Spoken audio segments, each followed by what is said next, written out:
नमस्कार। हम लोग अध्ययन करने जा रहे हैं अध्याय 10 का वर्ग 6। विषय वस्तु है शासन। शासन क्या है, शासन कौन करता है, और शासन करने के लिए सबसे आवश्यक चीज है नियम। तो जो एनसीईआरटी की पाठ्य पुस्तकें हैं उसमें ये प्रश्न है कि नियम को किसने बनाया और क्यों बनाया। तो नियम जो है रातों रात नहीं बन गया, यह एक सतत प्रक्रिया के तहत बना है। राजनीति शास्त्र के अनुसार नियमों का निर्माण किसी एक व्यक्ति ने नहीं किया, बल्कि यह समय के साथ विकसित हुआ है। इसे शक्ति के स्रोत के विकास के रूप में देखा जाता है। तो यहाँ पर 3 सिद्धांत मुख्य रूप से दिए गए हैं और तीनों सिद्धांत समय के साथ बदलते जाता है। और अभी जो है हम लोग आधुनिक लोकतांत्रिक युग में जी रहे हैं और दुनिया के अधिकांश देशों में यही व्यवस्था है। हाँ, कुछ देशों में अभी भी ये दोनों सिद्धांत चल रहा है, लेकिन अधिकांश देशों में भारत, अमेरिका सहित अधिकांश देशों में आधुनिक लोकतांत्रिक युग चल रहा है। तो पहला हम देखेंगे प्राचीन सिद्धांत, जैसे दैवीय और प्राकृतिक सिद्धांत बोलते हैं, डिवाइन लॉ बोलते हैं, ईश्वर प्रदत्त नियम बोलते हैं। इसमें जनता को यह विश्वास दिलाया जाता था कि राजा जो है वो ईश्वर के द्वारा तुम लोगों पर शासन करने के लिए भेजा जाता है। इसलिए राजा का सुरक्षा करना, राजा का सम्मान करना, राजा के द्वारा बताए गए कार्य का पालन करना ये आवश्यक है, अन्यथा दंड मिलेगा। तो ये बातें जो थी, राजा जो है ईश्वर के द्वारा भेजा गया है। क्योंकि उस समय इतना संचार नहीं था, लोग इतने ग्लोबल नहीं थे, तो मान लेते थे। लेकिन आज के युग में यदि कोई किसी को बोले कि राजा ने भेजा है हमको शासन करने के लिए तुम्हारे ऊपर, या भगवान ने भेजा है, तो तर्क के आधार पर उसको खारिज कर देंगे। अच्छा, इसको जो है फॉलो करने वाले या इसको जो विचारक हैं, जो इसके लिए दर्शन शास्त्र बनाए, उनमें पहला विचारक है सुकरात। और सुकरात को पश्चिमी दर्शन का जनक भी कहा जाता है। और उनके ही शिष्य का शिष्य है अरस्तु। अरस्तु का नाम आप लोग सुने ही होंगे। ये सिकंदर महान के, अलेक्जेंडर द ग्रेट के गुरु भी रहे हैं। और ठीक उसी समय भारत में कौन सा धर्म ग्रंथ चल रहा था, तो मनुस्मृति धर्मशास्त्र, जो कि कानूनी, इथिकल, सामाजिक, दंड विधान इत्यादि का इसमें चर्चा है। हर्यक वंश जो है भारत उस समय क्या स्थिति थी, तो भारत आज का भारत नहीं था। ये 16 महाजनपद में बटे हुए थे, और जिसमें हर्यक वंश जो है मगध सबसे शक्तिशाली होकर उभरे कि वहां पर इनको लोहा का ज्यादा मात्रा में मिलता था और हाथी मिलता था।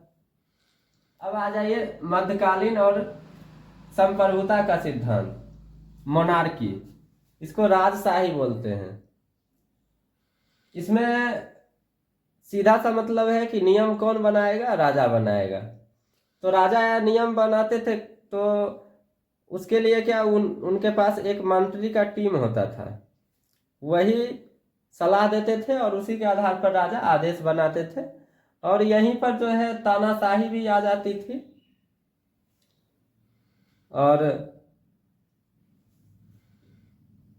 इसमें जो है थॉमस हॉब्स और जीन बोर्डिन जैसे विचारक ने इस सिद्धांत को समर्थन किया। और कानून संप्रभु का आदेश है। संप्रभु शब्द यहीं से बना है, संप्रभु या राजा को ही राज्य मान लिया जाता था। और इसका परिणाम ये होता था कि यदि राजा किसी युद्ध में घायल हो गया या राजा बंदी बना लिए गए तो पूरा व्यवस्था छिन्न भिन्न हो जाता था। ये सबसे बड़ा इसका खामी था। और वहाँ के लोग जो है अनाथ की तरह हो जाते थे। उनको लगता था जो ईश्वर भेजा है, वो जो जो मेरे राजा हैं ईश्वर का प्रतिनिधि हैं, और वो मारे गए तो फिर हम लोग का क्या होगा। तो लोग जो है हतोत्साहित हो जाते थे। अगला है आधुनिक लोकतांत्रिक युग, जो कि जिसमें हम लोग चल रहे हैं, और इसमें नियम बनाता है। तो ये दोनों पुराने थे, लेकिन एक कंसेप्ट के लिए समझे।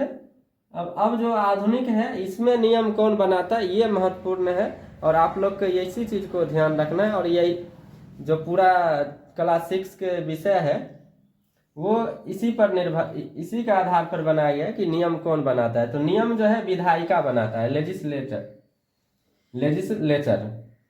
अब विधायिका क्या होती है, तो विधायिका का मतलब हो गया जो हम लोग सांसद के रूप में चुन के भेजते हैं, वो वही विधायिका है।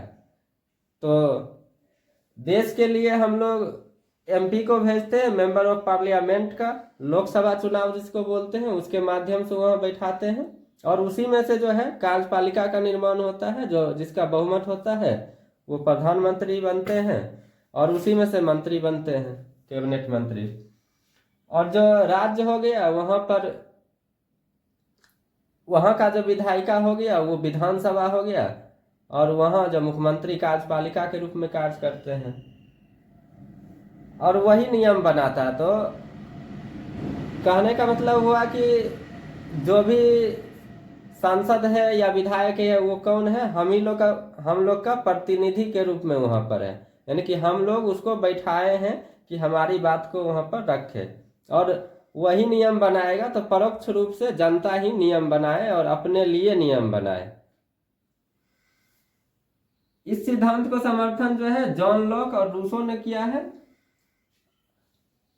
और इसको एक तरह से सामाजिक समझौता का सिद्धांत बताया गया है, सोशल कॉन्ट्रैक्ट। सोशल कॉन्ट्रैक्ट हो गया कि आप कहीं पर हैं और आपको सुरक्षा की भी जरूरत है। भोजन, कपड़ा, वस्त्र, आवास के साथ साथ सुरक्षा चाहिए। मान लीजिए आप खा पी के सोए हुए हैं, कोई आकर एक हमला कर दिए तो आप कैसे सो पाइएगा।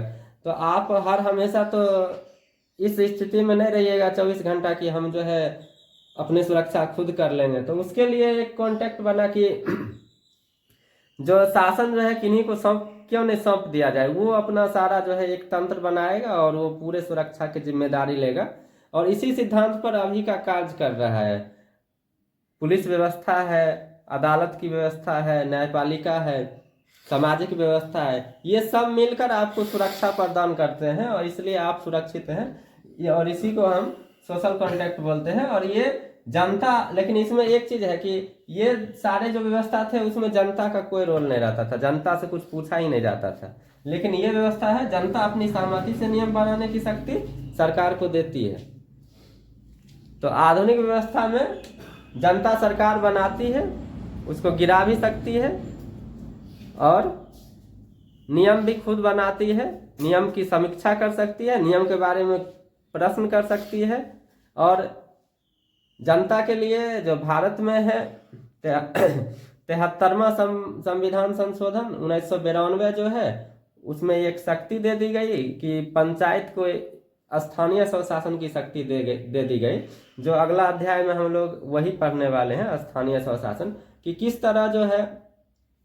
यहाँ पर दोस्तों जो ये मध्यकालीन सिद्धांत था उसमें टॉप डाउन अप्रोच था, यानी कि राजा जो भी नियम कानून बता दिया, मेरा वचन ही मेरा शासन है, उसको पालन करना एकदम सबको अनिवार्य है। उसके लिए वो पूरे शक्ति का प्रयोग करते थे, उसमें किंतु परंतु की बात नहीं होने देते थे और कठोर दंड देते थे। लेकिन यहाँ पर है कि जो जनता शासन बनाएगा आपको, तो वही शासन जो है ऊपर जाएगा, जनता के द्वारा बनाया शासन को ही वहाँ लागू होगा और वही शासन फिर जो है उसी शासन के आधार पर पूरा विधि व्यवस्था कंट्रोल होगा। धन्यवाद।